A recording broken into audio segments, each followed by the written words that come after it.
And I call the meeting to order and welcome back. I hope everybody took full value of the 2 weeks back home, staying in touch with constituents or finding a few days to do something completely different. But here we are back at work. Welcome to the 19th meeting of the House of Commons Standing Committee on Public Safety and National Security. We will start by acknowledging we're meeting on the traditional unceded territory of the Algonquin people. Today's meeting is taking place in a hybrid format pursuant to the House Order of November 25th, 2021. Members are attending in person in the room and remotely using the Zoom application. Members and witnesses participating virtually may speak in the official language of your choice. You have the choice at the bottom of your screen of either floor, English, or French. Pursuant to Standing Order 108, Bracket 2, and the motions adopted by the committee on Thursday, February 17th, 2022, the committee is resuming its study of the rise of ideologically motivated violent extremism in Canada. With us today by video conference, Evan Balgard, Executive Director of the Canadian Anti-Hate Network, Barbara Perry, Director, Ontario Tech University, the Centre on Hate, Bias, and Extremism, and Dr. Heidi Byrick and Wendy Villa, Global Project Against Hate and Extremism. Welcome to all of them. Up to 5 minutes will be given for opening remarks, after which we will proceed with rounds of questions. Welcome to everybody. I now invite Mr. Balgard to make an opening statement of up to 5 minutes. The floor is yours. Thank you very much. My name is Evan Balgard. I'm the Executive Director of the Canadian Anti-Hate Network. We're an anti-fascist and an anti-racist nonprofit organization. Our mandate is to counter, monitor, and expose hate-promoting movements, groups, and individuals in Canada. We focus on the far right because it gives rise to the most issues of ideologically motivated violent extremism. Today, I'm going to give a recent history of the far right movement to explain in part how it escalated to the convoy and the occupation. And then I will describe the threat that we are currently facing today. So I started doing this work originally as a journalist about 5 or 6 years ago. And today our far right movement, it was really born out of a racist anti-Muslim movement. We had hate groups spring up that were emboldened by Trump's election and his rhetoric around Muslims. And then they took to the streets to protest against our Motion 103, which was to broadly condemn Islamophobia. At the time, there were groups involved that you might recognize, like the Proud Boys and the Soldiers of Odin. And there were two threats largely emerging out of this space. The first was that they were assaulting people at demonstrations, so those could get quite violent. And the second was that they were harassing Muslims in their places of worship, which was quite concerning to them. Of course, M103 passed and the sky didn't fall, so they needed a new issue. So they rebranded and started calling themselves Yellow Vests Canada. And when they did that, they added new grievances. They said it's not just Muslims, it's also oil and gas. It's also about Western separation. But of course, make no mistake, if you went into the Facebook groups at those times, you would find regular occurrences of largely anti-Muslim racism, although you'll find every form of racism and anti-Semitism present. And you would also find calls for violence towards oftentimes politicians. They also had a convoy, interestingly enough, called United We Roll. And a lot of people who organized that convoy would later organize the more successful occupation of Ottawa. So you can see how you can kind of draw a straight line from one thing to the other. This was also around the time that we saw the rise of live streamers and content creators being more important than hate, quote unquote, groups. These are individuals like Pat King, who would go on to have an oversized impact on the occupation. Their convoy, United We Roll, was a bit of a flop. It did not hit the expectations they wanted. And the LVS Canada movement dwindled, although they were still holding like weekly demonstrations in most of our cities. Then came the pandemic, which was like manna from heaven for these groups. So far-right groups and racist groups are also conspiratorial groups at their core, right? They believe that there's this Muslim or this Jewish or this globalist takeover of Canada or of the world. At their core, they are conspiracists. So when COVID came around, they very genuinely adopted COVID conspiracy theories. But this was also very dangerous and led to very awful second order effects because regular people were being fed misinformation and disinformation about COVID. And they would go out and find groups of like minded people. But who were those groups of like minded people? Well, they were started by our right wing extremists here, right? So we had normal people, more normal people coming into contact with our far right movement. And that was bad because a lot of those people got radicalized. And we started to have marches in the hundreds and the thousands in our cities to protest things like public health measures, right? That all kind of culminates with the convoy. And we see that they are now capable of, occupying Ottawa. And one of the things I want to point out moving forward is that those people haven't gone anywhere. They're back to their regularly scheduled programming. They are still holding their large demonstrations in various cities, and they are returning, some of them, this weekend to Ottawa as part of a Rolling Thunder convoy, which will not be as significant, but the point being, this just continues and it grows. So I want to describe kind of two threats we're facing today. We are kind of talking about ideologically motivated violent extremism, and what that means is when it gets violent or criminal, right? I mean, that's a lot of what we're talking about here. So we have threats like the threats of a terrorist attack or the threat of a mass violent incident. We have the threat that this movement of convoy support and COVID conspiracists, they're not all racist, they're not all violent, right? Not all the people on January 6th were either. There were groups in those midst that decided that they were going to try to do a coup, and they swept up a lot of the other people there. The same thing's kind of happening here. We have more extreme elements of our far right movement than others, but as a whole, they are becoming a threat to our democracy. The goal of the whole thing is undemocratic overthrow of the government so that they can take power and persecute their perceived political enemies. And that would mean, putting doctors, journalists, and politicians on trial and perhaps executing them. That's what a lot of them want to do. So that's a pretty significant threat. So that's the ecosystem threat, right? We can't just talk about ideologically motivated violent extremism in a vacuum. 10 seconds. Certainly. So I'll end with just saying we need to be focusing on shrinking the size of that far right ecosystem, because then we'll have fewer IMVE threats coming out of it. Thank you. Thank you very much. I would now like to invite Mr. Perry to speak up to 5 minutes in his opening comments. Mr. Perry, the floor is yours. Or Mrs. Perry, as the case may be. My script says Mr., but I see something else. Excuse me. Thank you. The floor is yours. Thank you very much, and thanks for the opportunity, and Evan for providing a good segue for me. I really want to emphasize the lessons I think that we can learn, what we can learn about the far right movement more broadly from their engagement in the convoys or the occupation. And so there are 4 points really I want to stress here. One is what it tells us about their organizational capacity. We really saw the capacity like we've never seen before, I think, in the Canadian context, to organize on a large scale, largely facilitated by both encrypted and unencrypted social media platforms. So I think that you'll see as a sort of a running theme through what I say today, because that was also the venue through which they were able to display this adeptness that they really have in terms of their ability to exploit broader popular concerns, grievances, anxieties, and weave them into their own narratives.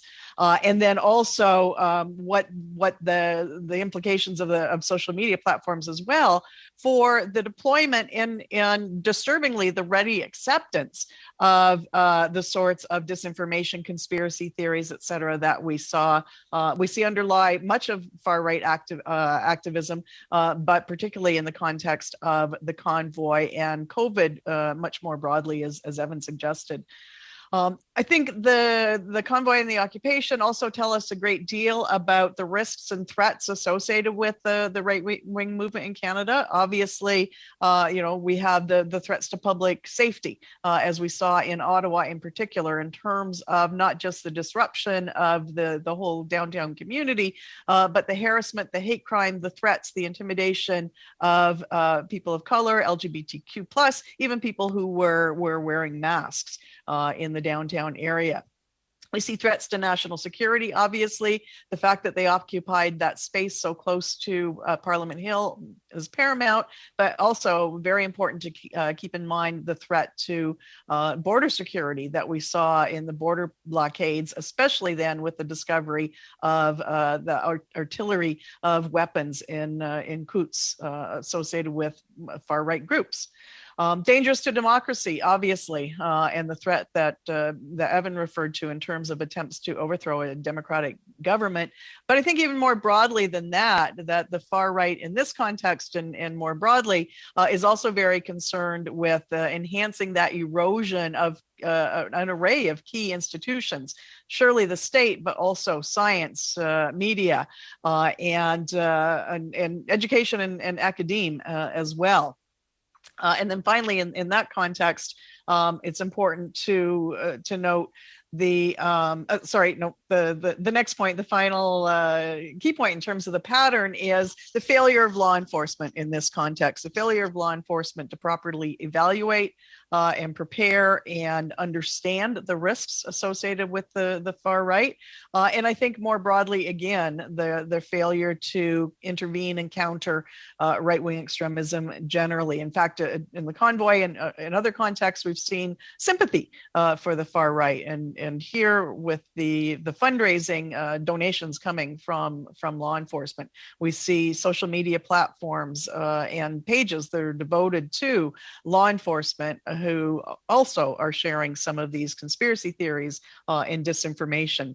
So the last point I want to make is then, what are the points of intervention, given what I've identified here as some of the key lessons? The first, I think, is the need to enhance not just critical digital literacy, but civic literacy as well. There was an awful lot of misinformation and misunderstanding about the nature of the charter, about the role of the Governor General, about how governments operate generally. So I think both of those pieces are important. Another point of intervention is around law enforcement and intelligence communities, enhancing their awareness, their capacity, and their willingness to intervene around right-wing extremism. And then finally, the need to create opportunities and incentives for engaging in civil dialogue and engagement across partisan sides, whether we're talking about the general public or whether we're talking about politics. And I will end there. Thank you. Thank you very much. I would now invite either Dr. Byrick or Ms. Villa to give us 5 minutes in an opening statement. Decide which of you will start, and the floor is yours. Good morning, committee members. And thank you for the honor of inviting us to speak today on the important issue of ideologically motivated extremism. My name is Wendy Villa, and I'm joined by my colleague, Heidi Byrick. We co-founded the Global Project Against Hate and Extremism, an American organization that counters ideologically motivated extremism and promotes human rights that support flourishing, inclusive democracies. We particularly focus on the transnational nature of extremist movements and the export of hate and extremism from the United States. The United States, Canada, and many other countries are currently awash in hate speech and conspiracy theories like QAnon, anti-vax, election disinformation, and the Great Replacement, spreading on poorly moderated social media. It is indisputable that social media companies are major drivers of the growth of global hate and extremist movements, conspiracy theories, the radicalization of individuals, and organization of potentially violent events. The consequence of this spread is a polarization of our societies and violence in the form of rising hate crimes and terrorist attacks. The tragedies of the Quebec City mosque shooting, the Toronto van attack, and others such as the shootings at the Tree of Life Synagogue in Pittsburgh and the mosque in Christchurch are a horrific reminder of the toll that hate and online radicalization can take. These movements also manifest in direct threat to our democracies, if we see so clearly with the January 6th insurrection and the trucker occupation, which held Ottawa hostage for weeks. Canada and the United States have long had similar and intertwined white supremacist, anti-government, and other hate movements. In recent years, we have seen American hate militia organizations, including the neo-Nazi The Base, the anti-government Three Percenters, the misogynistic and racist Proud Boys, and others, establish themselves on both sides of the border. Because these organizations attempt to infiltrate key institutions. Both countries are facing the issue of extremists in the military and the police, though to varying degrees. In the US and other countries, political figures and media influencers with tremendous online reach, and in particular, former President Donald Trump, have legitimized hate and other extremist ideas, injecting them into the mainstream political discourse and legitimizing bigoted and fringe ideas across borders. Research shows that Trump's campaign and politics galvanized Canadian white supremacist ideologies and movements, and his endorsement of the trucker convoy, along with media personalities like Tucker Carlson, undoubtedly contributed to the influx of American donations to the trucker siege. In addition to the key role of social media, a more systemic driver of extremism is the growing demographic diversity in both countries, which, along with histories of white supremacy, though different in each country, fuel nostalgic arguments that a more successful white past is being erased and intentionally reconstituted with communities who do not belong. The movements pushing these ideas will likely become stronger in the years to come, as they have a historical foundation and sympathy that other extremist movements will never achieve. It is for this reason that countering them is of the utmost importance. If I may, I'll offer some recommendations here with a broader list in our written testimony. This growing problem will not be solved without taking on the online, social media, and financial spaces. Absent a domestic law with teeth, tech companies will not reform their practices. Importantly, the tech companies must be held to account in all languages, not just American English. A sovereign democracy cannot thrive when there are massive ungovernable spaces. Most research into the impact of social media on our democracies and societies is generated by civil society and focuses on the US. Independent research of online harm should be funded. We should improve cross-border cooperation, particularly in terms of transnational travel, sharing of intelligence, and threat assessments. We should fully implement the Christchurch Call Committee's commitments, of which Canada was an original signatory. We should put in place and enforce strong policies against extremism in the military and police forces, from recruitment to active duty to veteran status. Finally, extremist movements are emboldened by endorsement of their ideas from influential people. They can also be diminished by public rejection. Publicly and forcefully condemn hate, extremism, and disinformation whenever possible. I hope these suggestions will be helpful. Thank you. Thank you very much. We'll now move to our first round of questions from colleagues around the table. And we will begin with Mr. Lloyd. Sir, you have 6 minutes. The floor is yours. Thank you, Mr. Chair. My first question is to Mr. Balgord from the Canadian Anti-Hate Network. Mr. Balgord, would you suggest, or would you say that your organization is an objective organization? We wear our biases on our sleeves, right? We are very proudly anti-fascist, and we focus on the far right. We focus on the far right because if you speak with anybody who is a researcher of this or an expert in national security threats, they will agree that ideologically motivated violent extremism threats primarily today are coming out of far right organizing. Thank you. No, I appreciate the honesty, Mr. Balgord. It's important and not diminishing some of the work that you do. I come from an area where last summer we had a 100-year-old church burned to the ground, and dozens of people had to be evacuated from an apartment building close by, which nearly went up in flames and killed dozens of people. But you just don't hear it talked about in this country, and I understand that it's not your organization's mandate to talk about these things. As you've said, you're clearly focused on the far right. My question is, during the convoy protests, your executive director, I believe that's his position, Bernie Faber, posted a tweet with a photo of a vile anti-Semitic flyer and claimed that this was a picture of the flyer being circulated in Ottawa among the trucker protesters. But upon further examination, it was proven that this exact same photo was taken in Miami, Florida, weeks before the protests ever began. Can you explain why the executive director of your organization was claiming that an anti-Semitic, that this photo was being circulated at the protests, when in fact it was a photo that was from a completely different country weeks before the protests? Yes, thank you very much for giving me a a way to address this. So first off, that was our chair. I'm the executive director, and I was privy to the email chain that led to him tweeting that out. So what had occurred was somebody had reached out who was in Ottawa, who said that they saw that flyer there and they provided the photo. At that moment, Bernie was not aware that the photo itself was taken from an American source. What the person was trying to communicate to our organization was that they saw the same flyer, but they had attached the photo from the States.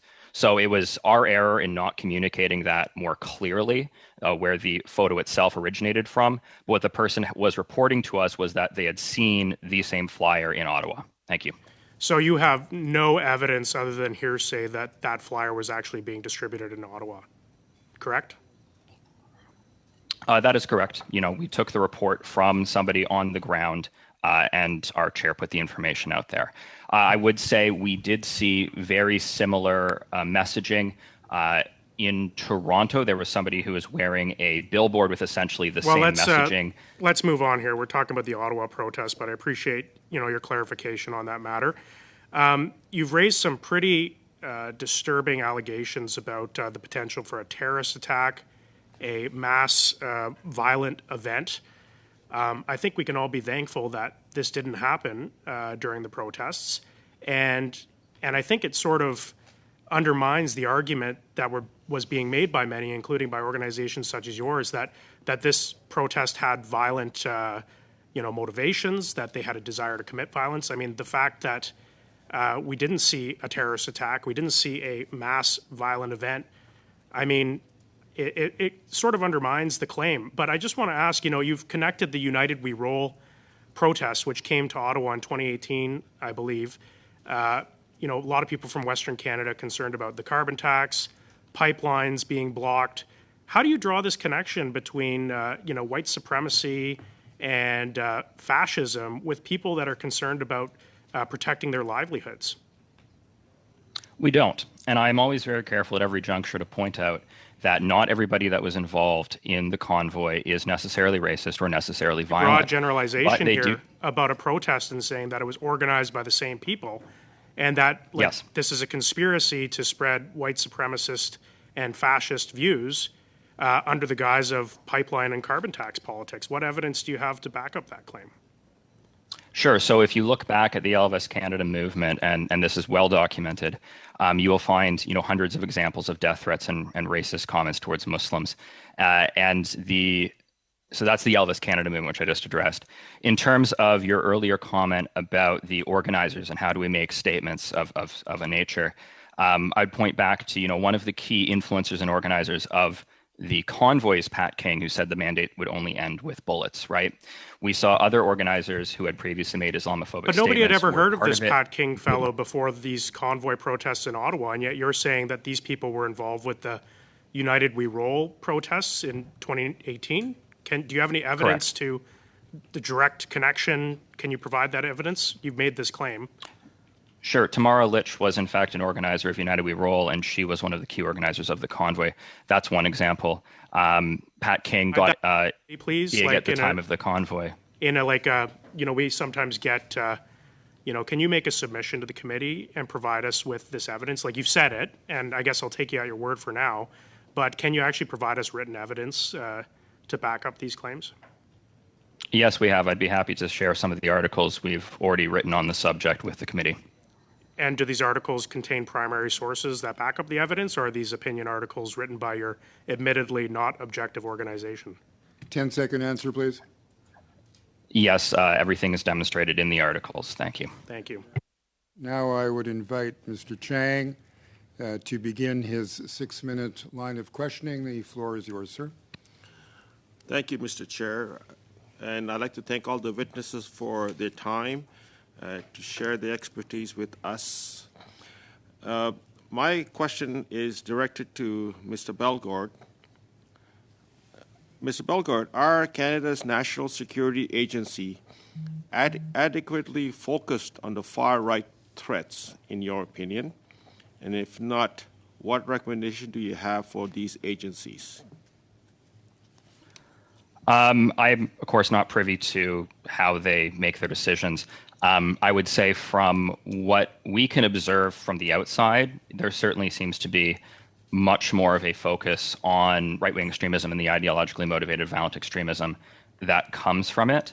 But I can't answer that question in depth. You'd have to ask our national security agencies themselves. Excellent. Thank you so much.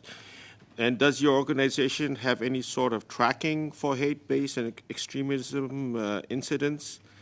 And what are some ways the federal government might improve data collection related to extremism in order to better understand and combat this issue? Thank you. We do not collect that kind of data ourselves. There's two sources of that data in Canada. The first is police-reported hate crime statistics. These are flawed because it just doesn't capture a lot of the data. The best way that we can measure hate crime and hate incidents in Canada is simply by asking Canadians if they've been the victim of it. And that's what we do through the General Social Survey. Every 5 years, there's this portion on victimization where we simply ask people, have you been the victim of a hate crime, and collect some surrounding information of it. That gives us our best snapshot of where we are at in Canada in terms of hate crime. And I would respectfully submit that every 5 years is too infrequent to collect that data. And we've been long advocating that Statistics Canada should be collecting that data on an annual basis. Thank you. Thank you, Mr. Balgor. Dr. Perry, your bio describes you as a primary national authority on far-right extremism in Canada. Could you elaborate on the work you have done in this field and some of your findings related to the risk of right-wing extremism in Canada? Sure. I've actually been studying far-right extremism in the Canadian context since about 2012, 2013. I had done a little work previously in this space in the U.S. in the mid-90s or so. Excuse me, but I have been working more broadly in the study of in the area of hate studies for about 30 years now. In 2015, we published a report coming from a study that was funded by Public Safety Canada, which was really the first comprehensive academic approach to understanding right-wing extremism in Canada. Excuse me. And we're currently actually, we just finished another 3-year study, which was sort of an update of that. What we have found in that context, so in 2015, and I can share that report or the subsequent book that came out of that, what we found then was a very conservative estimate of about 100 active groups across Canada. We found that they were, as we could document it through open source data, that there were over 100 incidents of violence of some sort associated with the far right in Canada. Just to put that in context, during the same period of time, there were about 8 incidents of Islamist-inspired extremism, which is what the focus was at the time. What else did we find there? I guess in the update, just to very briefly, we're finding in the last couple of years in particular, we've identified over 300 active groups associated with the far right. And of course, just in the last, 7 years or so, we have seen now 26 murders, 24 of those mass murders that are motivated by some variant of right-wing extremism. What else are we finding there? One of the things, and I think this was alluded to earlier, was the idea of the shifting demographics within the movement as well, in that I think, as we saw with the convoy, it is a much older demographic than what we were seeing previously, where it was not wholly, but predominantly a youth movement, skinheads, neo-Nazis, those traditional sorts of groups.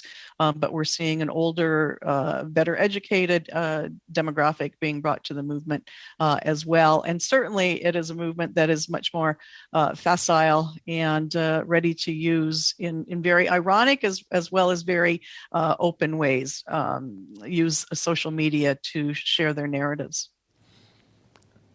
Thank you, Dr. Perry. My next question, do you have any recommendation for this committee regarding the de-radicalization of people with extremism view? And how can we get people out of extremist groups once they have joined? And how can we prevent people from joining these groups in the first place? The easy questions, I think. I think that in terms of de-radicalization, there's a lot of controversy about that term. I mean, we can bring people out of the movement, but it doesn't necessarily mean that if they come out of the movement, they put aside those narratives. Sometimes they stay with them for a long time, but they at least desist from engaging in, spreading those narratives or engaging in any sort of violence or harassment. Wrap up That in 10 said, seconds, please. there are a number of organizations that is their task, is to both counter the mobilization to the movement and to help people come out. Life After Hate, exit Thank you very programs, much. those sorts of things. Thank you. I would now like to invite Ms. Michaud to begin her 6 minutes of questioning. The floor is yours. Merci, Monsieur le Président. Thank you, Chair, and thank you to the witnesses for being here. And I'm going to apologize to the interpreters who are interpreting my voice, which is quite scratchy because I have a cold. In any case, my first question is for Mr. Balgord. In an article from last September about the protests during the election campaign, you mentioned that some groups were organizing online on platforms like Facebook. I imagine that similar things happened for the Freedom Convoy. So my question is, do you think that platforms like Facebook are doing enough to, fight this? Or are they, on the contrary, somewhat facilitating these operations? Certainly, thank you.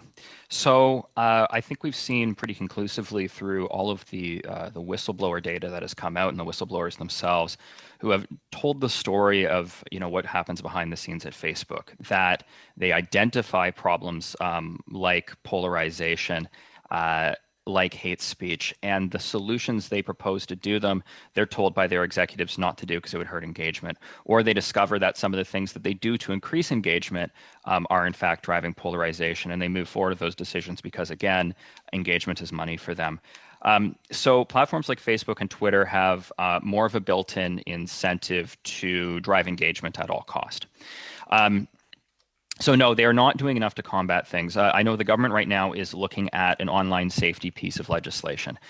That would have been very effective 5 years ago. It's still going to be effective. And it's important because when people get involved in, ideologically motivated violent extremism or far-right organizing or COVID conspiracy, they don't start doing that on the weird fringe platforms like Telegram. They start on the Facebook and of the Twitters of the world. So if we can stop people from connecting with that misinformation and disinformation, we can help a lot of families who are dealing with, their grandmother or their uncle or their aunt who have been kind of swept up into this alternate reality, and it's causing a lot of trouble. So there's still a lot that we can accomplish with the platforms, but we need to change the incentives, right? We need to make it so that they act responsibly. They've had 10 years to figure out how to do it themselves, and unfortunately, nobody really likes the idea of government having to step in and tell an industry what to do. Everybody rankles at that here and there, but we have to because, quite frankly, the status quo is untenable. Merci, j'aime particulièrement. Thank you very much. I liked the way you conclude that. I think nobody likes the government to interfere in these things, but it is important to be able to count on the good faith of some of these organizations. So what do you think the government should be doing? Do you think that the European legislation that was recently adopted on problematic content might be a good solution for Canada? Is that the type of model that we should be thinking of implementing here? So as far as I can tell, none of the legislation that has tried to address online harms has made a difference to people who are victimized by it, by which I mean the platforms might point and say, oh, we did this, we did that. But I dare say that if you ask people who use these platforms, they will not perceive that there is much of a difference in their safety or how they perceive these platforms. And of course, we run into opposition to doing anything about online harms, right?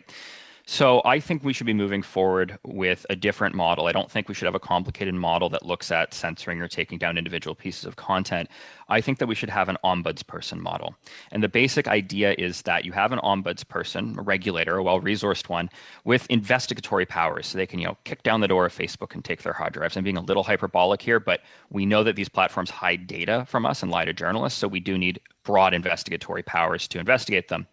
And then I believe that this ombudsperson should be able to issue recommendations on the platforms about the algorithms and things like that. And that would be very similar to what their own employees kind of want to do behind the scenes, right? Oh, we learned that this drives polarization and negative engagement. And is leading to hate speech. Maybe we should do this instead, or put this in because it's a stopgap measure or whatever. So if we had an ombudsperson that could look at what was happening under the hood and make recommendations on the platforms, that's the direction we want to go. And where the platforms do not take those recommendations, we feel that the ombudsperson should be able to apply to a court. And there the court can measure what they want to, what the ombudsperson is recommending versus all the charter implications, right? And so if the court decides that it's a good measure and it's charter consistent, then the court can make it an order. And then if the platforms don't follow it, they could face a big fine. This is a much more flexible way to move forward because it means that any particular arguments we might have against free speech versus hate speech, et cetera, are taken out of the hands of government and instead happen with a bunch of interveners in front of a court and in front of a judge. And that's how we would move forward because it's kind of flexible. We can put it in place now, and we can defer some of those arguments and have them in front of a court where they belong.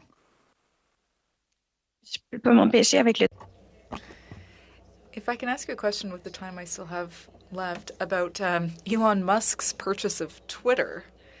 We know that platforms like Twitter can do a lot to propagate content, whether it's hateful or not. And, it seems like the richest troll in the world has just bought this social media platform. So what do you think about this? Should we be concerned? Well, I think it's it's just a great example of how a lot of people who do not actually believe in free speech and free expression hide behind those arguments. We've seen Elon Musk on a personal level try to censor or sue people who say things he doesn't like.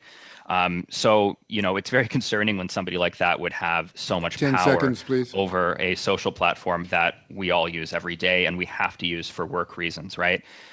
So no, I think it's an incredibly terrible development. Thank you very much. I don't know what we do about it. I would now like to invite Mr. McGregor to take the last 6-minute slice of this round. Mr. McGregor, the floor is yours, sir. Thank you, Chair, and thank you to all of our witnesses who are aiding our committee in this study. Mr. Bellegarde, maybe I'll start with you.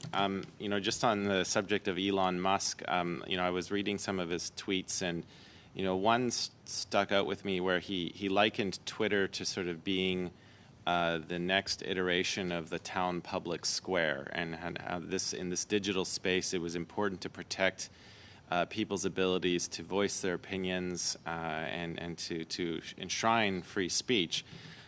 I guess the main issue with social media on a variety of platforms is that it allows users to cloak themselves in anonymity. And, for example, I can't just go out into the public and start shouting obscenities and directing hate speech against identifiable groups because I'll be held liable. People will see who I am, and I can be held to account for my actions. But that cloak of anonymity is very prevalent on many social media platforms.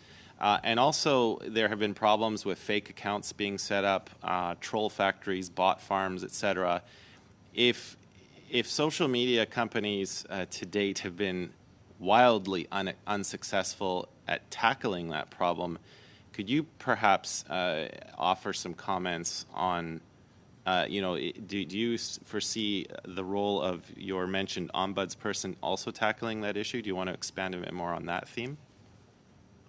So on the issue of anonymity, I think you are entirely correct in how you've kind of diagnosed it, right? In that our public square is more socially located and more democratic in a sense, where, if you go spout off in your local Starbucks or whatever, or your local Tim Hortons, you might be held socially responsible for it, whereas you are not online. And of course, now we have the social media companies. It's very much not a democratic space, right? They can make unilateral decisions over who gets to speak, how, and when. But in the issue of anonymity, I do very much take your point that people are less likely to troll and be abusive anonymously. However, we have to look at the case of perhaps a trans teenager, right, whose parents are not supportive and they're looking to connect with the community online. So anonymity for them is safety. Or perhaps a woman fleeing a domestic violence situation who wants to engage with a social network online. So in some cases, anonymity is absolutely the most valuable thing to people who are vulnerable. And in the case of individuals overseas as well, where they face very real, very direct persecution by the government, anonymity is the only thing that keeps them safe. So I don't think that making the internet not anonymous is necessarily the way to go, because there's all these cases where it has unintentional consequences on people who do need safety. Thank you. Yeah, no, I appreciate you raising that point, and I think that is a very fair consideration, and perhaps the focus should be exclusively on the content. I'd like to turn my next question to the Global Project Against Hate and Extremism. In your opening remarks, you were talking about the fact that we do have to take social media companies on with teeth. In previous testimony from other witnesses before this committee, we heard a little bit about how far-right and extremist groups are using different avenues to monetize their hate. For example, they may be using platforms like Amazon and Etsy to sell paraphernalia and raise funds that way. With the work that your organization does, is there anything on that particular subject you can inform our committee that would help us produce some recommendations to the federal government? If I could just clarify the question, are you saying as far as their ability to fundraise on some of these online platforms? Yeah, fundraise, and also, we saw examples of them raising funds through selling of paraphernalia on various platforms. If there's anything that you could help illuminate on that particular subject. Well, for platforms like Amazon and eBay, they have put in place rules that prohibit items from being sold if they meet a certain threshold as far as hate or violence inspiring.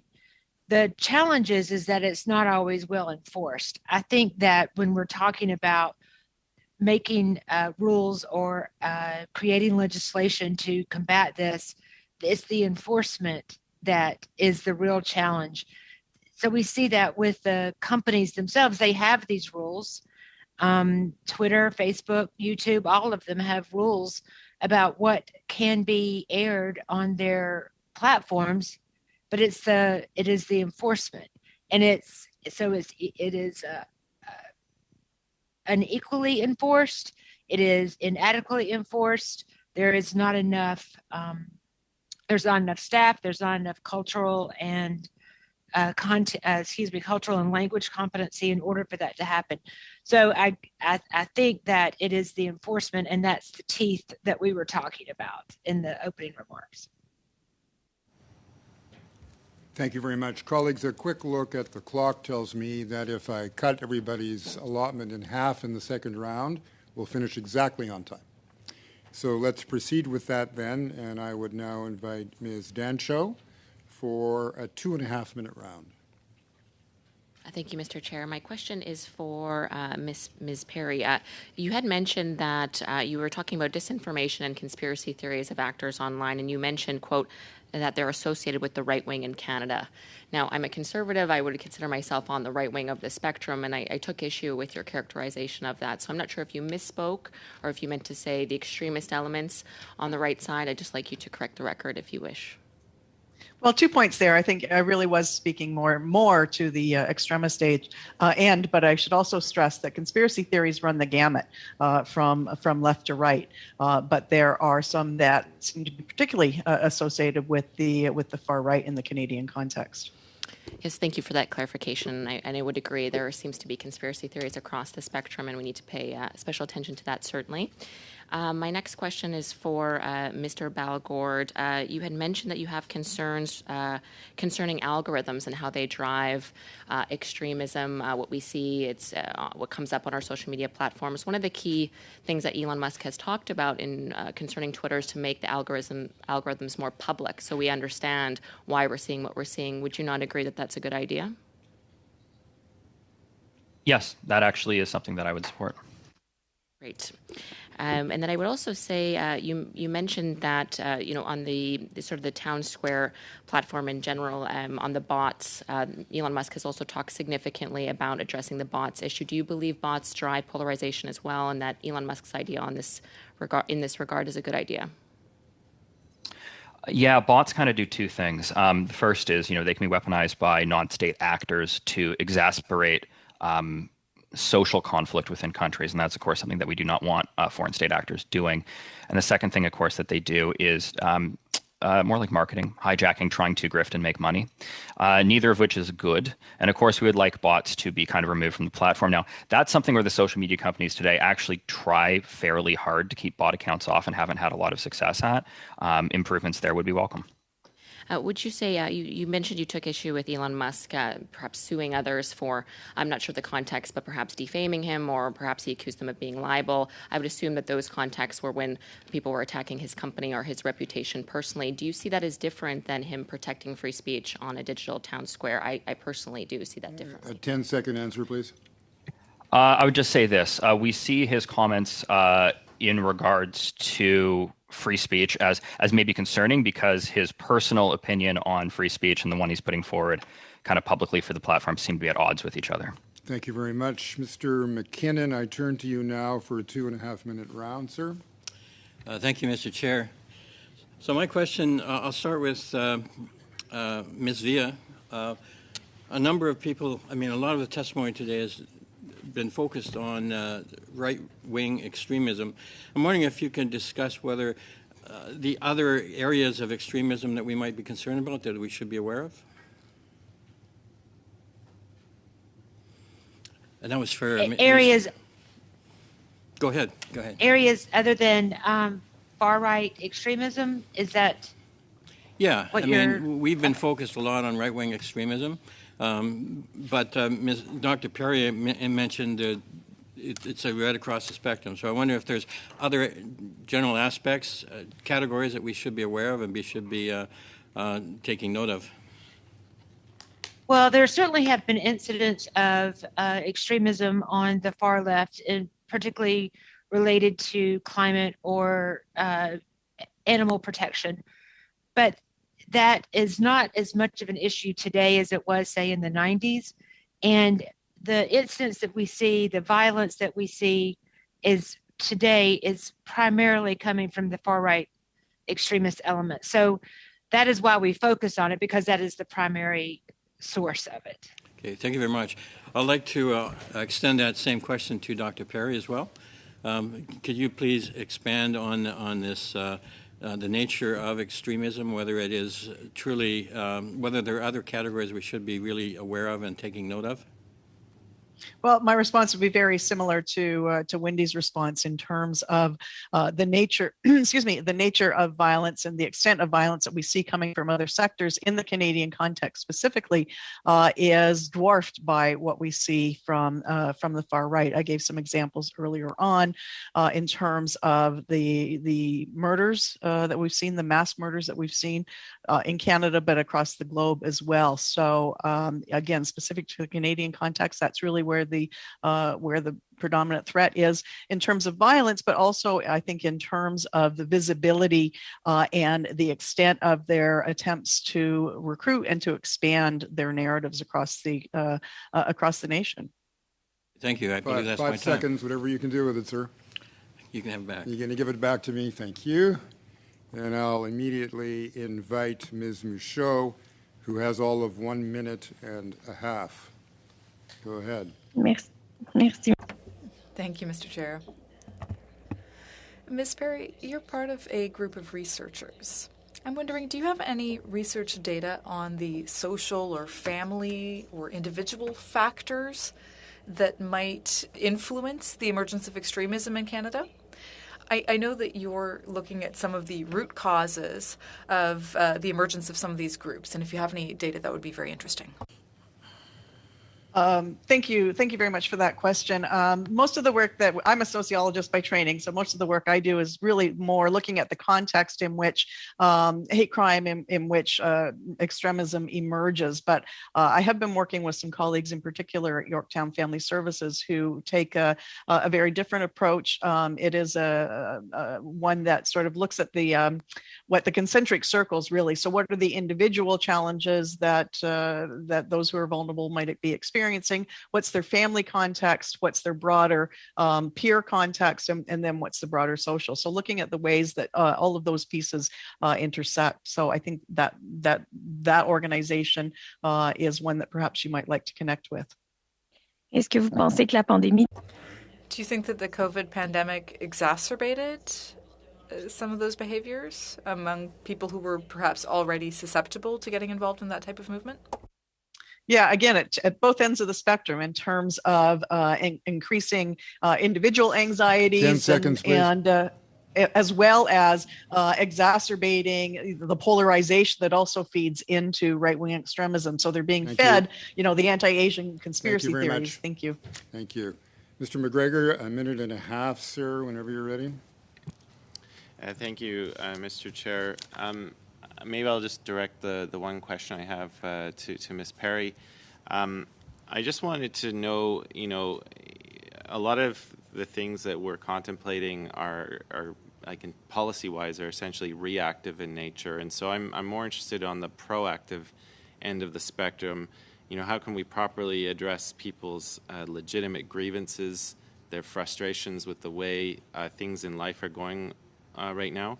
But also with respect to our youth. I mean, we know education is largely within the provincial domain, but do you have any suggestions that our committee could be recommending with respect to what could be done at the federal level to ensure that young Canadians are aware of the narratives used by radical and extremist groups, and any strategies we can use at the federal level to counteract that? Thank you for the opportunity to address that question. That's something I talk about an awful lot in terms of the capacity of the federal government to support the work of grassroots and community-based organizations, civil society organizations that are doing a lot of that work on the ground, whether it's, working in partnership with boards of education or even particular teachers to develop curricula, or whether it is to develop programs that might be offered in the community through other community groups, through partnerships. So I think that is, for me, really the key is enhancing the capacity of community-based organizations with expertise in this area. Thank you very much. Mr. Lloyd, over to you, sir, for a 2.5-minute round. Oh, that's an impressive amount of time, Mr. Chair, more than I thought I had. My question is for Ms. Villa. Something that you said in your recommendations related to monitoring recruiting in the armed forces, members of the armed forces, but particularly the veteran side of the question. Are you recommending that this committee propose that the government proactively monitor the political activities of Canada's veterans? Can you clarify what you meant? No, I wasn't recommending that. I'm sorry, I'm getting some feedback. What I was trying to say is that the programs that are put into place should address the military and police officers at all stages of their careers, including veterans. Veterans are vulnerable to recruitment by extremist organizations because of their experience, the tactics they have learned, often in weapons and bomb making, and they need to be protected from that recruitment. No, I appreciate that clarification. And I sort of wonder about your term vulnerable. It seems to me like the more accurate terms is that they would be desirable targets. But what would you say makes them vulnerable targets? Are you suggesting that, veterans have something inherent in them that makes them more susceptible to being recruited by these organizations? I think that they are both desirable recruits and vulnerable in that when some studies here in the United States and some of the work we've done here shows that when active duty members separate from the armed forces, there is a transition period, particularly if there has been anything sort of unpleasant about the separation. During that transition period, and also the sense of community, the sense of being a part of something, the sense of protecting your country. These are things that can make a veteran, in this case, vulnerable to. In my final time, so would you suggest a good recommendation would be that the government should seek out better ways to keep veterans integrated in their military communities and to improve their transition, to minimize the threat that this recruitment could happen? Is that a recommendation that you would propose? 10-second answer, please. Yes. And 9 seconds left on the clock. I'll save it. Ms. Demoff, you will take us to the top of the hour and the end of this portion of our meeting. You have 2.5 minutes. Take it. Thank you so much, Chair. Thank you to all our witnesses for being here today. Dr. Perry, thank you for coming to our committee again today. It's wonderful to have your insight. You spoke at your last appearance at the Public Safety Committee about the rise of the incel movement. And I just wondered if you could talk a little bit, update us on that and the role that the incel movement plays within IMVE. Sure, thank you for that. Yeah, I mean, if we think about IMVE, it does include gender-motivated extremism. So incel certainly falls under that. But I think there's also some intersection very often between incel and what we might think of as more traditional elements of the far right. Some of the even white supremacist groups, for example, in that there is also inbred misogyny and traditional, fascination or commitment to traditional gendered roles and gender values within many elements of the far right. So they find, I think, a natural affinity amongst one another. We're certainly seeing, I think, more activity amongst incels, whether related to far right groups or not, but thankfully also seeing far more research in that space as well that helps us to understand both the peculiarities and the similarities with the far right. Is there anything the government should be doing? You mentioned research, but is there anything that we can be doing to counter the rise of the incel movement? Well, I think it comes back to what I was saying earlier on in terms of supporting some of the great work that is going on at the community level. That's certainly an important area of intervention. I am gratified that gender is included in the understanding of IMVE. I think that goes a long way to enhancing our recognition as a society that violence against women and gender non-conforming people as well is also a part of this continuum of hatred, hostility, and violence. Seconds left. I think I'll give it back to you, Chair. Thank you very much. Everybody has been very generous with their time this morning, particularly the witnesses. And on behalf of the committee and all parliamentarians, I want to thank you for bringing all of this experience to a very important subject that the committee is studying now. And on their behalf, thank you very much. Colleagues, we now will take a 5-minute suspension to change panels, take a little bit of a break, and we'll see everybody in 5.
Ilan Kogan, data scientist from Clackle.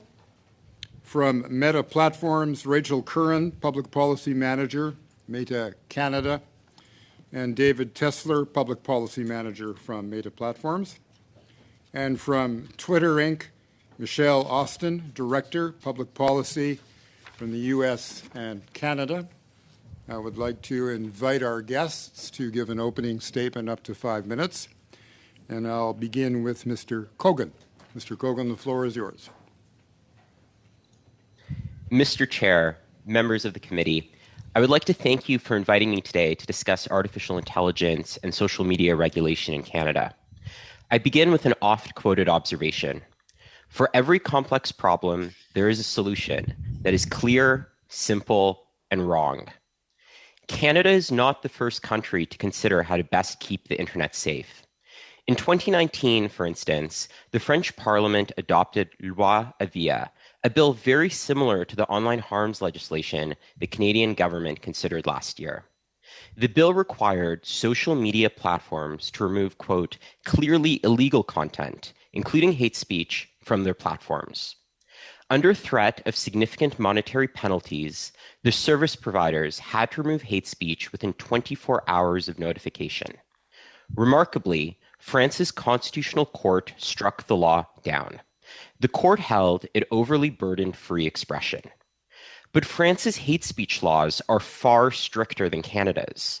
Why did the seemingly minor extension of hate speech law to the online sphere cross the constitutional line? The answer is what human rights scholars call collateral censorship.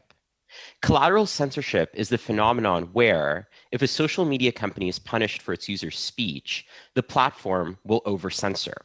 Where there is even a small possibility that speech is unlawful, the intermediary will err on the side of caution, censoring speech because the cost of failing to remove unlawful content is too high. France's constitutional court was unwilling to accept the law's restrictive impact on legal expression. The risk of collateral censorship depends on how difficult it is for a platform to distinguish legal from illegal content.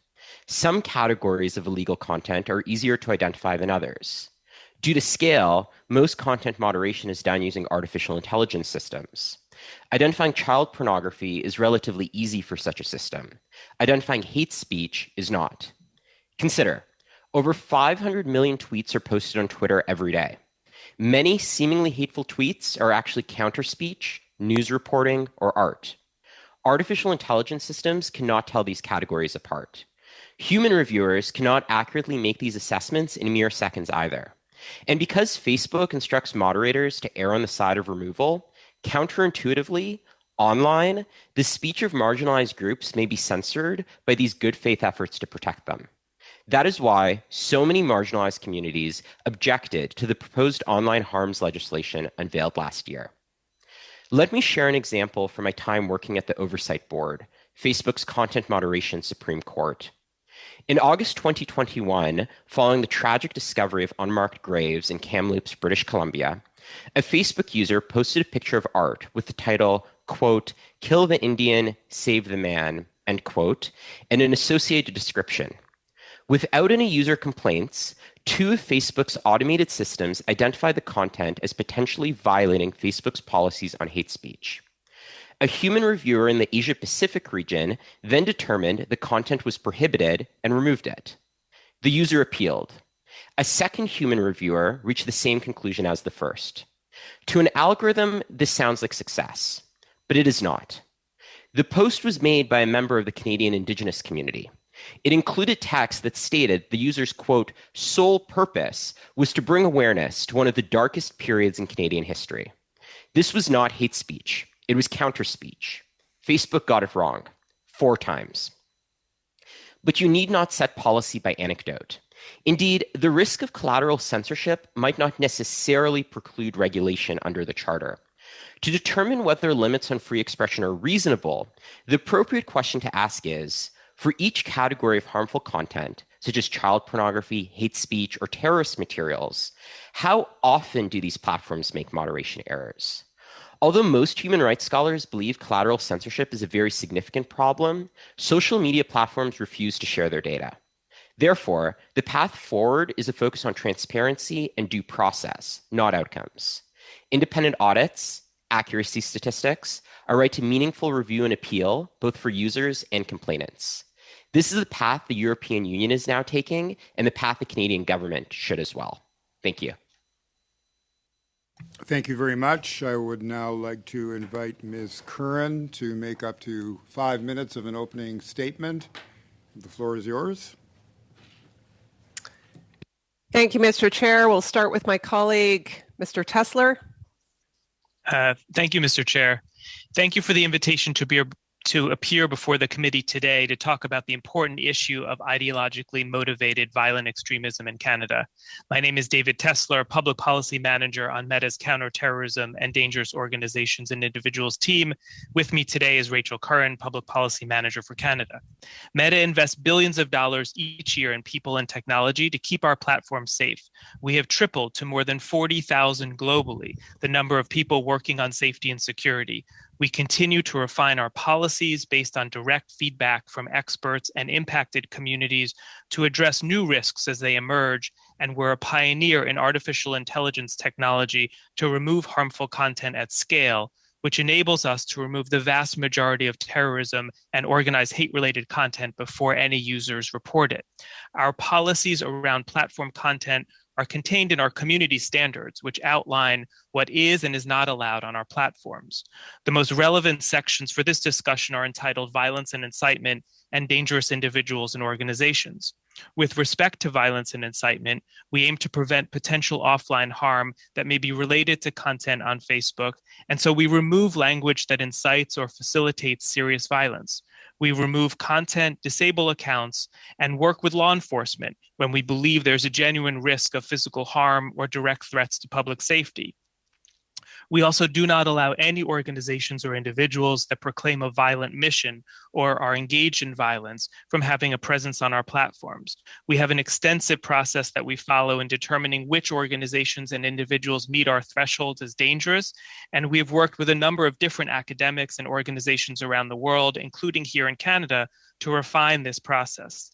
The dangerous organizations and individuals we focus on include those involved in terrorist activity, organized hate, mass or serial murder, human trafficking, or organized violence or criminal activity. Our work is ongoing. We are constantly evaluating individuals and groups against this policy as they are brought to our attention. We use a combination of technology, reports from our community, and human review to enforce our policies. We proactively look for and review reporting of prohibited content and remove it in line with our community standards. Enforcement of our policies is not perfect, but we're getting better by the month, and we report our efforts and results quarterly and publicly in our community standards enforcement reports. The second important point, beyond noting that these standards exist, is that we're always working to evolve our policies in response to stakeholder input and current real-world context. Our content policy team works with subject matter experts from across Canada and around the world who are dedicated to following trends across a spectrum of issues, including hate speech and organized hate. We also regularly team up with other companies, governments, and NGOs because we know those seeking to abuse digital platforms do not solely attempt this on our apps. For instance, in 2017, we launched the Global Internet Forum to Counter Terrorism, GIFCT, along with YouTube, Microsoft, and Twitter. The forum, which is now an independent nonprofit, brings together the technology industry, government, civil society, and academia to foster collaboration and information sharing to counter terrorist and violent extremist activity online. Now I'll turn it over to my colleague, Rachel. Thanks, David. So in Canada, we launched in 2020 the Global Network Against Hate, partnering with Ontario Tech University Centre on Hate, Bias, and Extremism, led by Dr. Perry, who you just heard from. This 5-year program will help advance the center's work researching violent extremism based on ethnic, racial, gender, and other forms of prejudice, including how it spreads and how to stop it. The Global Network Against Hate also facilitates global partnerships and knowledge sharing focused on researching, understanding, and preventing hate, bias, and extremism online and off. Our partnerships with the academics and experts who study organized hate groups and figures helps us stay ahead of trends and activity among extremist groups. Our experts are able to share information with us on how these organizations are adapting to social media and give us feedback on how we might better tackle them. Based on this feedback, in Canada, we've designated several Canadian hate organizations and figures in recent years, including Faith Goldie, Kevin Gaudreau, the Canadian Nationalist Front, Aryan Strike Force, Wolves of Odin, and Soldiers of Odin. They've all been banned from having any further presence on Facebook and Instagram. We also remove affiliate representation for these entities, including linked pages and groups. Recent removals include Alexis Cossette-Trudel, Atalante Quebec, Commission, and 10 Radio seconds, Quebec, please. and QAnon-affiliated pages and organizations. So to sum up, we've banned 250 white supremacist organizations from our platforms. We're constantly engaged with this work in conjunction with Canadian law enforcement and intelligence agencies. Thank you very much. Ms. Austin, I would now like to turn to you and offer you 5 minutes to make your opening comments. The floor is yours. Well, thank you very much, Chair and members of the committee. Thank you for the opportunity to be here. Thank you for your service. I'd also like to acknowledge the political staff that's in the room and thank them for their service and support. Just a quick warning, I'm an asthma sufferer and I'm having a heck of a day, so I will be wheezing and coughing. Please don't. I have my inhaler. Please don't be alarmed. Twitter's purpose is to serve the public conversation. People from around the world come together on Twitter in an open and free exchange of ideas and issues they care about. Twitter is committed to improving the collective health, openness, and civility of public conversation on our platform. We do this work with the recognition that freedom of expression and safety are interconnected. Twitter approaches issues such as terrorism, violent extremism, and violent organizations through a combination of interventions, including the development and enforcement of our rules, product solutions, and work with external partners such as government, civil society, and academia. For my opening remarks, I will focus on our work with partners, and in particular, the Government of Canada. Twitter shares the Government of Canada's view that online safety is a shared responsibility. Digital service providers, governments, law enforcement, digital platforms, network service providers, non-government organizations, and citizens all play an important role in protecting communities from harmful content online. Twitter is grateful for the Government of Canada's willingness to convene honest and sometimes difficult conversations through venues such as the Christchurch Call to Action and organizations such as Five Eyes. Through our joint work on the Global Internet Forum on Counterterrorism, which my colleague Mr. Tesler referred to in his remarks, and it commonly known as GIFCT, we have made real progress across a wide range of issues, including establishing GIFCT as an independent non-government organization, building out GIFCT's resources and impact, forming the Independent Advisory Committee and working groups, and implementing a step change on how we respond to crisis events around the world. In Canada, the Anti-Terrorism Act and the Criminal Code of Canada provide measures for the Government of Canada to identify and publicly list known terrorist and violent extremist organizations. Twitter carefully monitors the Government of Canada's list, as well as other lists from governments around the world. The last time that list was updated was on the 25th of June, 2021. We also collaborate and cooperate with law enforcement entities when appropriate and in accordance with legal process. I also want to acknowledge the regular and timely dialogue I have with officials across government working on domestic issues related to these files. In addition to governments, Twitter partners with non-government organizations around the world to help inform our work and to counter online extremist content. For example, we partner closely with the global NGO Tech Against Terrorism to share information, knowledge, and best practices. We recently participated alongside the Government of Canada in the Global Counterterrorism Forum's workshop to develop a toolkit to focus on countering racially motivated violent extremism. Our approach is not stagnant. We aggressively fight online violent extremist activity and have heavily invested in technology and tools to enforce our policies. As the nature of these threats has changed, so has our approach to tackling this behavior. As an open platform for free expression, Twitter has always sought to strike a balance between the enforcement of our own rules, covering prohibited behavior and the legitimate needs of law enforcement, with the ability of people to express their views freely on Twitter, including views that people may disagree with or find offensive. I would like to end my testimony with a quote from Canada's Global Affairs Minister, the Honourable Mélanie Joly, on March 2nd of this year. She said, "More than ever, social media platforms are powerful tools of information. They play a key role in the health of democracies and global stability. Social media platforms play an important role in the fight against disinformation." Twitter agrees.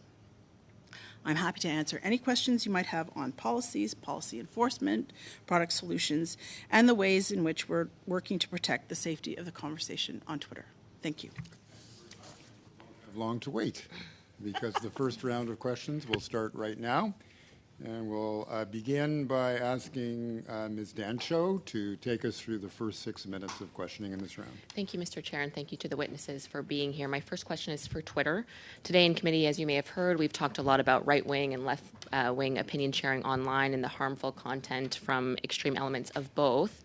And as I'm sure you're also aware, conservatives often and sometimes commentate how they feel unfairly targeted by social media censorship. So in that same vein, in your joint statement with Elon Musk, he explained his motivation for wanting to buy Twitter and take it private and said, and I'll quote him, "Free speech is the bedrock of a functioning democracy, and Twitter is the digital town square where matters vital to the future of humanity are being debated," end quote.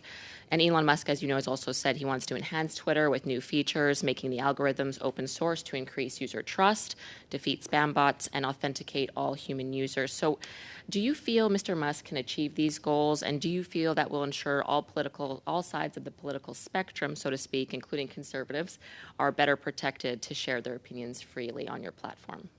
Thank you very much for that question, and Twitter is certainly living up to its moniker. Twitter seems to be what's happening right now. Very exciting place to work.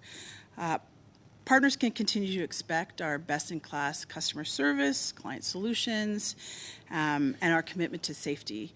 Yesterday, Twitter was a publicly traded company. Today, Twitter is still a publicly traded company. We cannot speculate. I cannot speculate on what Elon Musk is proposing or what changes he might make. For now, there will be no changes as a result of the announcement. Any changes will be publicly communicated on Twitter.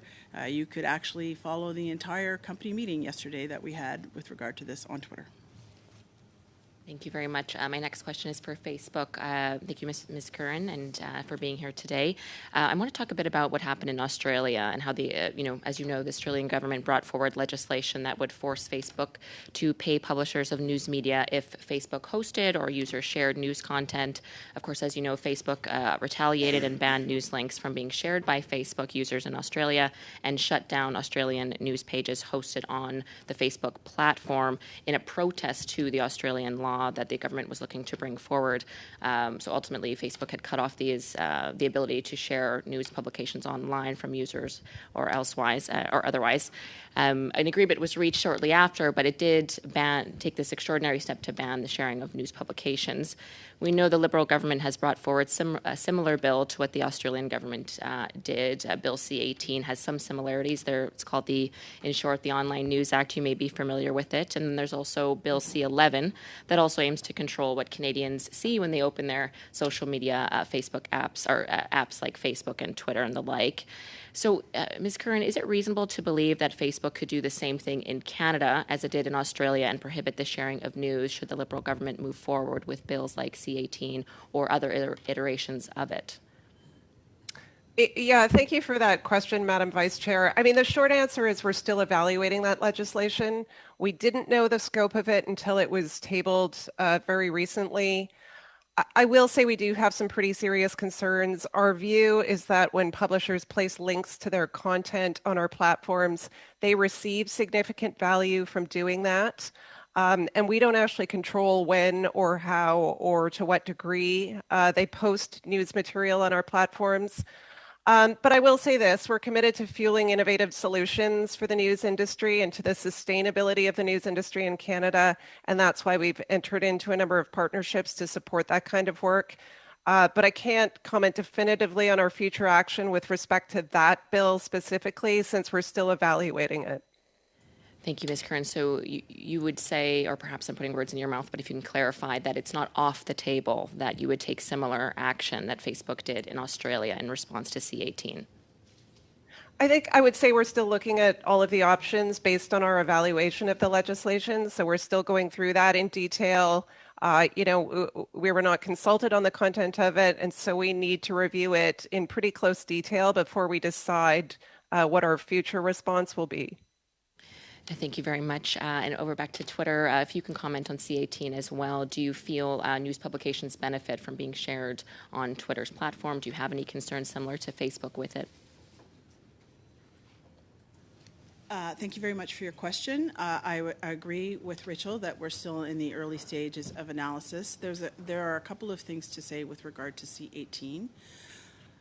Twitter, like the news industry, does not make a lot of money on news. In fact, we have nobody in Canada who is selling news content, and then news, if you see news advertised on Twitter, it is largely self-serve. So the news organizations have chosen to advertise on their own. We are also what's called a closed platform. When you link to news on Twitter, you have to leave the site. That is not necessarily the case with the other platforms. I think the thing that we're most concerned about is with regard to scope and transparency. The question is whether or not Twitter is scoped in under that bill. That is very unclear, and I understand there will be quite an extensive GIC coming out after the bill is passed. So I'm more than happy to meet with anybody to discuss the content of Bill C-18. Thank you very much. Thank you very much, Ms. Austin. Ms. Curran, if you'd like to add anything further on the government's approach to censoring or regulating the internet, Ms. Curran, with my last 10 seconds, if you'd like to add anything further.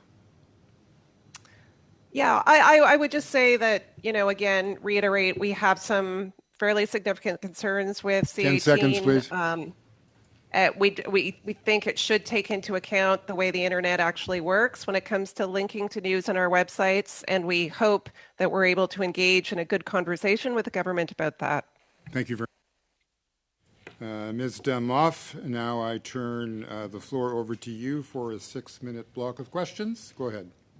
Thank you so much, Chair. And I'm going to start with Twitter. We've heard a lot in this study about the radicalization of individuals to ideologically motivated violent extremism through social media. And, you have said you're grateful to the Government of Canada for having conversations with platforms like yourself. And yet you also compared our draft proposal to regulate online harms to policies in Iran and North Korea. Do you think it's appropriate for a private company who have a financial stake in the legislation to make comments like that?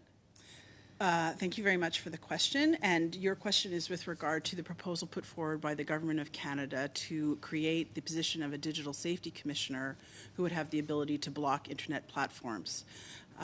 We made a submission which has been made public, which is great. I'm very grateful for that access to information request, stating that kind of activity as it was proposed was very similar to the activity we experience in those countries, China and Iran and North Korea.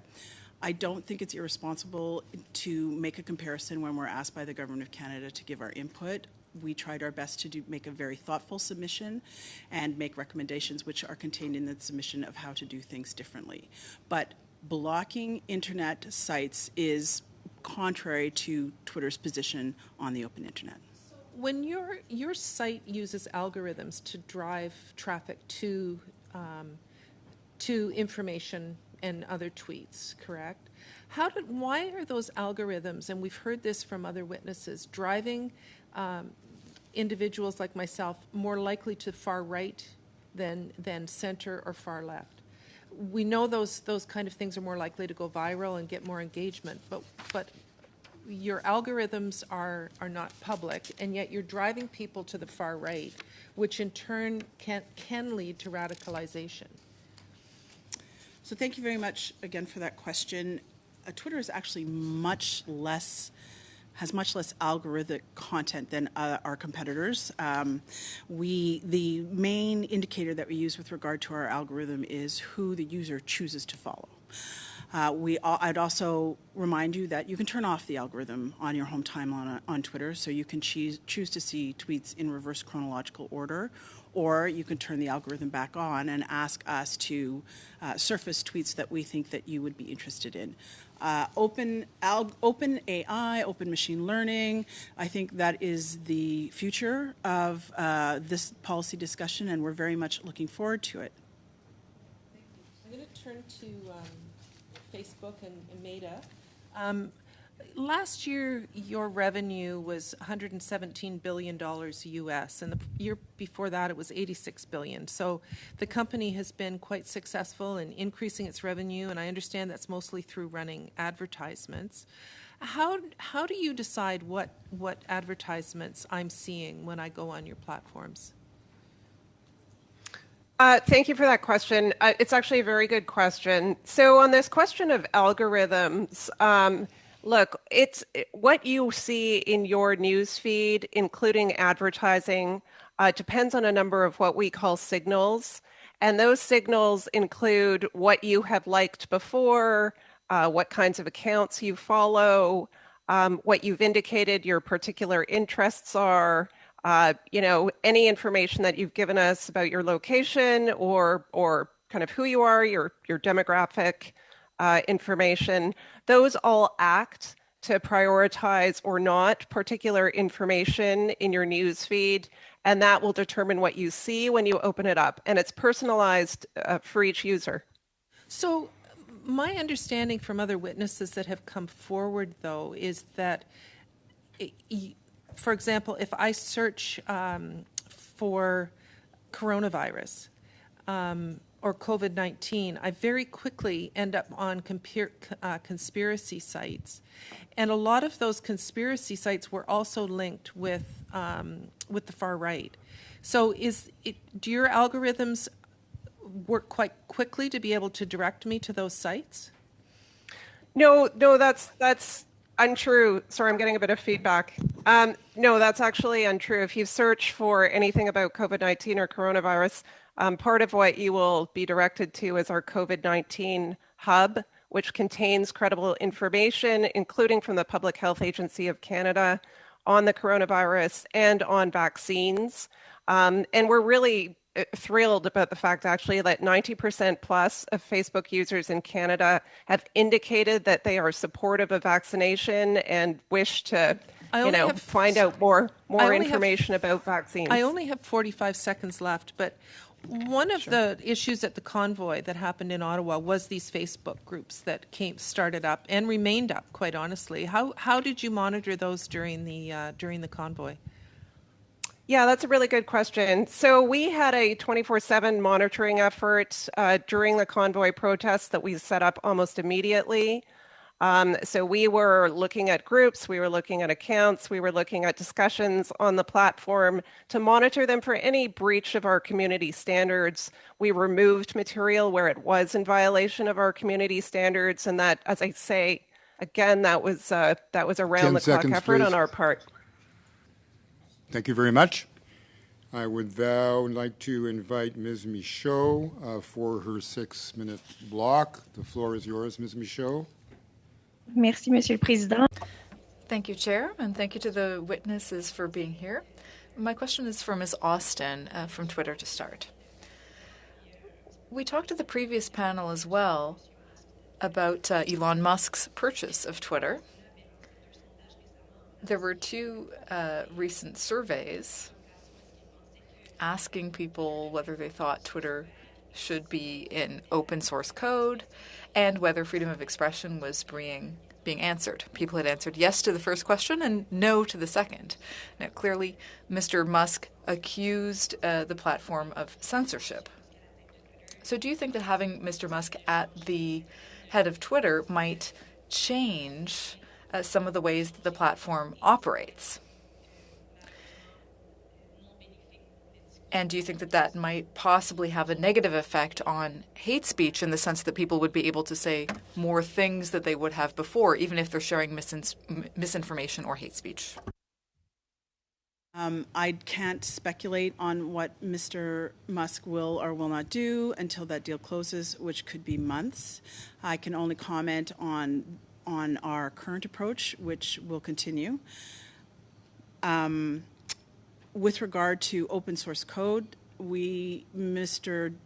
Dorsey, the former CEO of Twitter, tweeted extensively actually yesterday with regard to open source code and algorithms and his support of that. Twitter has traditionally supported the open internet and efforts to open source code. We have a number of experiments underway with regard to that, but I wouldn't be in a position to speculate any more than that. Je vous remercie pour les... Thank you. Now, for the benefit of the committee and those watching, I'm wondering if you could tell me a bit more about what effect having an open source algorithm in Twitter might have. I'm not a specialist in this, but what would that mean if Twitter did make that change? Thank you very much for the question. So just to understand, as you said, for the people watching and listening, algorithms are used for some of the most basic services by companies around Canada. So I would suggest to the committee that when you speak about open algorithms, that you want to think about specifically what the algorithm is trying to solve for, rather than just say generally, please open up your algorithms.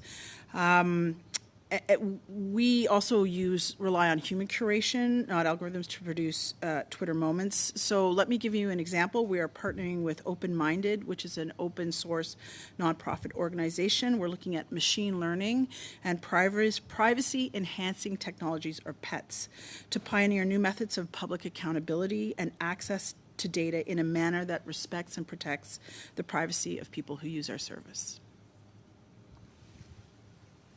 Merci beaucoup. Je vais me... Thank you very much. Sorry, just getting some feedback.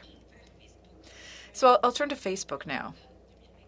In October 2021, a former data scientist from Facebook told the American Congress that Facebook knows that the algorithms it use are causing harm, but it continues to do so, even though it creates negative feelings among people, because it gets people to stay on the site longer and to see more advertisements. This person said that publications would have to be displayed chronologically to fix the problem, rather than letting the algorithm decide, and that it should take longer before people can share content. So my question is, what do you say to those accusations, and what would be the consequences of making a change in that respect? Yeah, thank you for that question, Ms. Michaud. The assertion that we algorithmically prioritize hateful and false content because it increases our profits is just plain wrong. As a company, we have every commercial and moral incentive to try and give the maximum number of people as much of a positive experience as possible on the platform, and that includes advertisers. Advertisers do not want their brands linked to or next to hateful content. So our view is that the growth of people or advertisers using our platforms means nothing if our services aren't being used in ways that bring people closer together. That's why we take steps to keep people safe, even if it impacts our bottom line, and even if it reduces their time spent on the platform. We made a change to Newsfeed in 2018, for instance, that significantly reduced the number of or the amount of time that people were spending on our platforms. And since 2016, we've invested $13 billion in safety and security on Facebook, and we've got 40,000 people working on safety and security alone at the company. Merci, il me reste peu de temps. Thank you. I don't have a lot of time left, so I'll just ask a short question. Once you've detected potentially problematic content or activities on the platform, roughly how much time does it take to make a decision on that content, to either block it or mask it or whatever? Great question. Normally it takes a matter of hours. If a more nuanced review is required, if it needs to go to one of our human reviewers, it might take a little bit longer. But we normally have material that's in breach of our community standards down within 24 to 48 hours at a maximum. Thank you very much. Merci. Mr. McGregor, over to you, sir, for your 6 minutes block of questioning, whenever you're ready. Thank you very much, Mr. Chair. I'll start my line of questioning with Meta.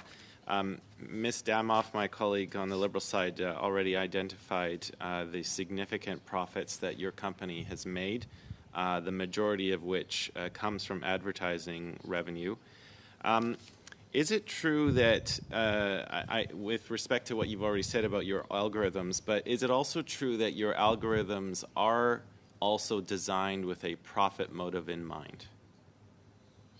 No, that's incorrect. Sorry, I'm getting feedback again. That's incorrect. They're designed to give our users and our community the most value possible, so the best possible experience. We want them to see things that are useful to them, that are relevant to them. We want them to enjoy their experience on our platforms. Otherwise, they're not going to come back and spend time there. So that's really our priority, is to make sure our users are enjoying their time spent on the platforms. With respect, though, those algorithms, while promoting all of these positive things that you've said, they have also had the added benefit of raising an obscene amount of money for your company. You know, I guess what I'm trying to figure out here is how much that profit motive and the incredible sums of money that your company is able to make off of these algorithms.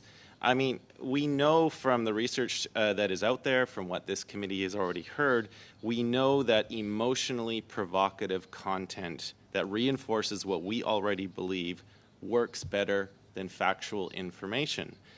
So when we as a committee are looking at the increasing ad revenues that your company is making, when we know that emotionally provocative content can trump factual information, and when we see the very obvious role that social media has played in increasing misinformation and disinformation out there with very real-world consequences, I guess I just want to know, you know, how can we have assurances that your company is actually taking this seriously when there are all of these competing priorities grabbing your attention?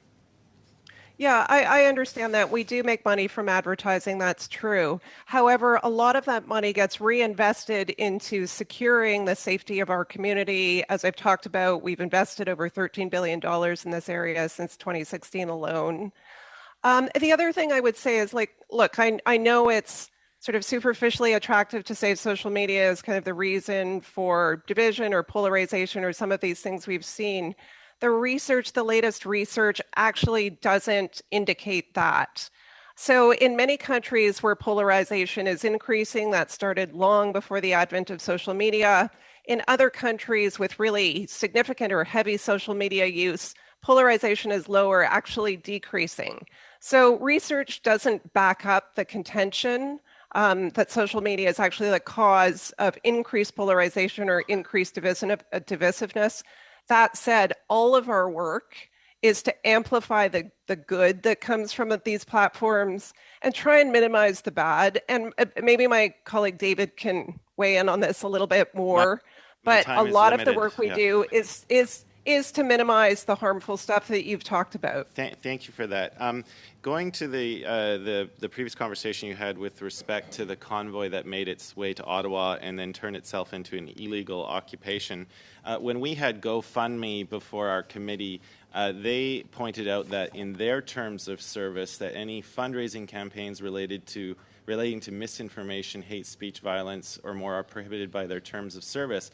Yet their fundraising platform, their crowdfunding, allowed this convoy to raise money all the way up until they shut it down on February 4th, despite factual evidence that misinformation was floating everywhere for the previous 2 weeks. So I want to know, from Meta's perspective, what were you doing during the time that you were monitoring these Facebook groups? How did you change tactics when GoFundMe stopped the fundraiser, when Ottawa declared a local state of emergency on February the 6th, when the province of Ontario followed suit on February 11th, and when finally the federal government was forced to do so on February the 14th? How did your company escalate its actions in that regard? Yeah, so throughout the convoy protests in Ottawa, we actually saw a very small amount of funds raised in Canada on our platforms. It was under $10,000. So we weren't a big player in the fundraising issue.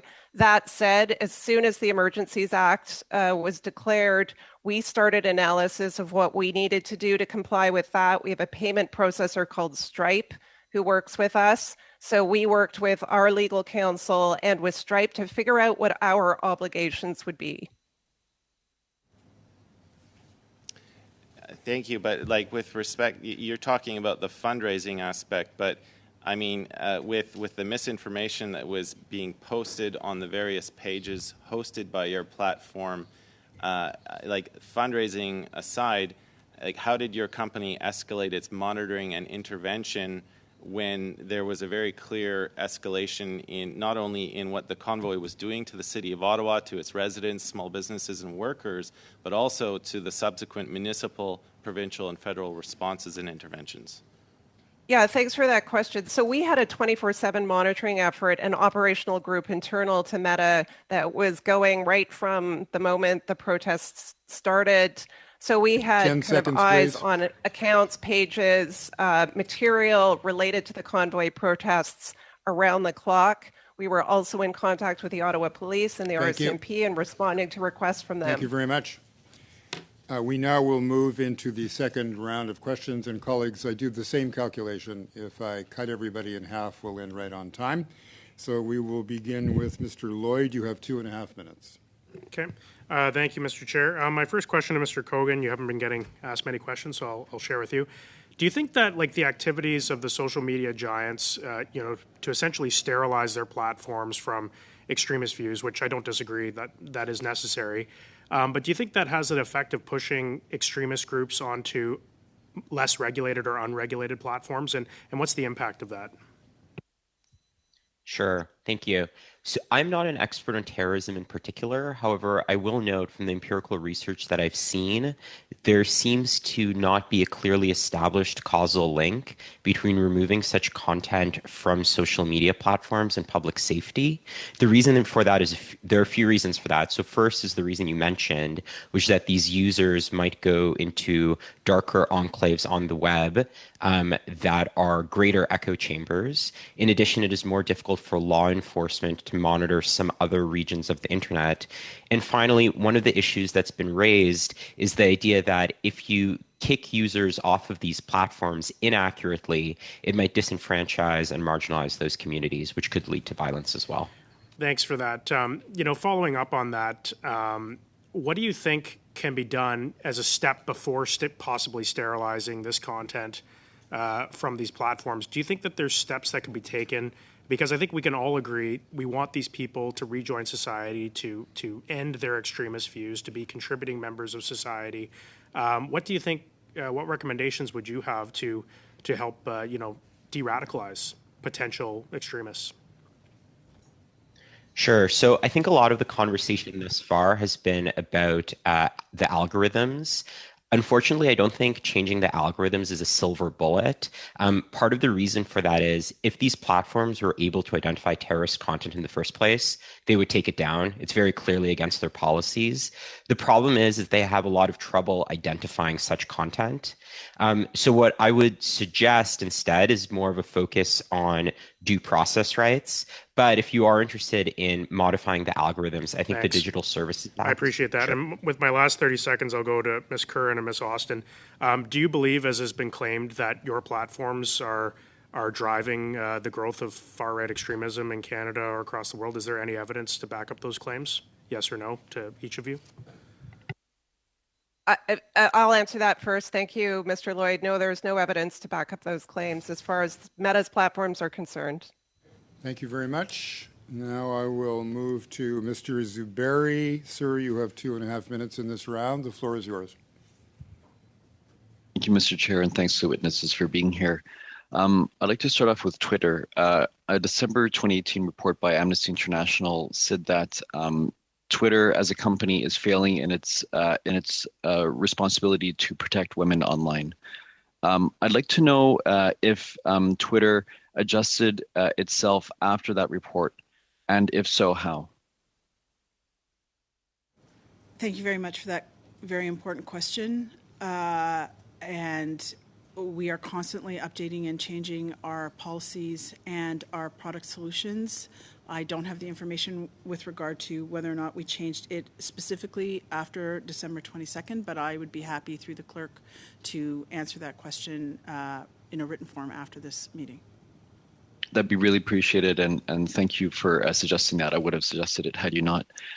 Shifting to Facebook, there was the U.S. Congress Committee on Oversight and Reform in February 2022 asked for information around Facebook profiles, in particular the role of stolen and fake accounts in promoting the large-scale organizing and fundraising of the charcoal blockade. At the time, the committee's chairwoman asked for information in writing. Did Facebook respond in writing to the chairwoman of the U.S. Congress Committee? Mr. Zuberi, we can also follow up with a specific answer to that question, but I will say that we work very hard to protect our platforms for authentic voices. We know that scammers try to use and abuse hot button issues like the convoy blockade and protests, and in that instance, we took action against groups and pages related to scammers from various countries around the world who are trying to use abusive tactics to mislead users off our platform. Can you, if you did table the letter to the chairperson and to the committee, can you also give that to us, this committee? I will. I'm happy to take that back and check. So you can give it to us. That's correct. I'll just end with a concluding remark. I've heard a lot about the extreme stuff on social media platforms and how we heard that algorithms can't capture, for example, hate speech. To me, and I didn't have the chance to ask this question, but to me, it boggles my mind the fact that this is on there. Thank you. Thank you very much. Thank you, Mr. Chair. Ms. Michaud, I now turn to you for your traditional 1.5-minute question. Merci, Monsieur le Président. Je vais terminer. Thank you, Chair. I'll just finish with Ms. Austin. You concluded by saying that social media platforms play an important role in the fight against misinformation, and I agree with you. But I think that's also an area where there is a lot of misinformation circulating. And for us as elected officials, we have to deal with this issue, because we love social media on the one hand, because they allow us to reach out to the people who voted for us and the people we want to represent. And on the other hand, it's also a place where we receive a lot of sometimes hateful speech and really negative criticism.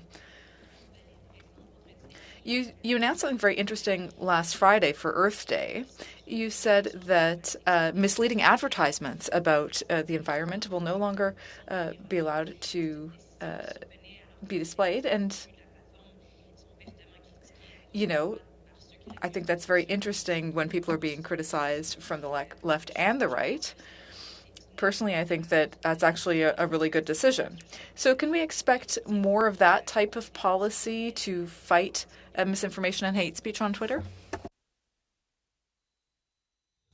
Thank you very much for that question. The policy that we announced with regard to climate change advertising is in the spirit of the policies that we've also announced that have banned political advertising on Twitter, as well as advertising with regard to COVID-19. So the company certainly is not afraid of making bold 10 seconds, please. Policy statements. And with regard to misinformation, maybe I can answer that at another question. There's a lot now there. Invite Mr. McGregor for his 90 seconds. Go ahead. The floor is yours, sir. Thank you, Mr. Chair. Ms. Austin, maybe I'll ask my last question to you. I know that both Meta and your platform, it is a struggle to you do care about your platform. You want to ensure that they're legitimate users. I guess what I wanted to know from you is, can you inform our committee what the trend has been like over the last number of years over, the sort of unverified accounts, the bots, the ones that are pushing extremist content, and is it like a game of whack-a-mole? Like how difficult is it from your company's perspective to actually verify that an account is a real person? And what are some of the ways that people are finding unique features in your platform to exploit the loopholes that might exist? We'd just like to be informed of that. Thank you very much for that question. I don't think it's unfair to say everybody certainly is trying to game the system. We introduced a new product where you could choose who you want to have reply, and many people tweeted out if you reply to this tweet if you want to earn $1 million, and of course didn't allow replies. So I mean, gaming the system is really a big deal. Our verification policy was on hold for 2 years. It has recently been reintroduced. We are focusing on 6 areas, which I'm happy to inform the committee about later. It's not perfect. We got a lot of complaints, which are completely justified. We are doing our best to try and make sure that we understand exactly who is tweeting out before we give them the blue check mark. Thank you very much. I now would invite Mr. Shipley to use his 2.5 minutes. Sir, whenever you're ready. Thank you, Chair. And I'd like to start off with Ms. Curran, if I could, please. Ms. Curran, earlier in your comments, you mentioned that, and correct me if I was wrong, please, that you have banned over 250 white supremacist groups from Facebook. Is that statement correct? Did I write that down right, 250? It is correct, yes. So would some of those groups just be the same groups that keep reforming back up under a different name? Maybe I'll turn it to my colleague, Mr. Tesler. Sure. Thank you for the question. We have, as Ms. Curran said, invested and continue to invest heavily, both in terms of people, we have over 40,000 people, and in terms of technology to make sure that we can protect our platform from this harmful content. We know this is an adversarial space. We know that these organizations, these 250 hate organizations that we've designated and others, are trying to invade our enforcement, and so we are constantly trying to improve and adjust in order to keep those organizations off our platform. Once an organization is designated, short time, so I'm sorry to cut you off. My next part of that question was going to be, how many groups then in total? We've heard about 250 white supremacist groups. What are some of the other groups? I mean, the number 250 astounds me. Good work, obviously, for removing them. But could you tell me how many groups in total, and what are some of the other groups that have been banned from Facebook? So we at Meta try to be as transparent as possible. But as I said, we know this is an adversarial space. We know that as our colleague from Twitter said, we know that they're trying to game the system and avoid enforcement. We also need to be careful and protect the safety of our employees. So we don't publicize the entire list of our dangerous organizations and individuals. But what I can say is that we've developed definitions along with experts externally for terrorism, for organized hate, for organized criminality, and other categories under our dangerous organizations and individuals policy. And we have a process to designate groups in those categories, and that's a continuous process that we undertake. Yeah, and I will also say we designated the Proud Boys in 2018, well ahead of the Government of Canada. Okay, thank you for that. And quickly then, Mr. Tesler, you mentioned a couple of times you have 40,000 people globally that are monitoring this post. How can anybody possibly be monitoring or instructing 40,000 different people what is acceptable and not acceptable? 10 seconds, please. So we've developed very clear definitions, and those are public in our community standards, and we use those clear definitions for terrorism, for organized hate, et cetera, to be a guide for us as to which groups we designate and remove from our platform. Thank you very much. Mr. Chang, I now turn to you for the last 2.5 minutes of this panel. Whenever you're ready, sir. Thank you, Mr. Chair. My question is directed towards Meta. In your opening remarks, you had mentioned that Meta aims to prevent potential offline harm that may be related to content on Facebook. How do you square that aim with the fact that the Ottawa convoy blockade, which called for the removal of democratically elected Canadian government, was able to organize their occupation through Facebook? Yeah, I'll start this one off. Look, expressing opposition to government mandates is not against our community standards, and so we allow that on our platforms. But maybe Mr. Tesler, you could get into a bit more detail about what we saw with respect to the convoy protests. Yeah, definitely. So let me just be clear. There is no place on our platforms for violence or hate.